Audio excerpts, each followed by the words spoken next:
निश्चित भाव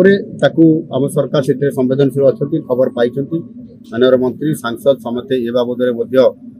सरकार को निकट में कथा रखी बर्तमान कथा से सरकार पाखक भी पहुंची जाम दिल्ली केंद्र सरकार को तरफ पिला भी ठीक भाव अच्छी तार सहित कथबार्ता भी चली जेहेतु से सुदान गृहयुद्ध चली से कारण गोटे ग्रीनफिल्ड दरकार से परिवेश दरकार ना आनी हेब ना गृहयुद्ध समय आने गोटे विपद अच्छी तेणु से सुरक्षित अच्छी आम चेष्टा करुचु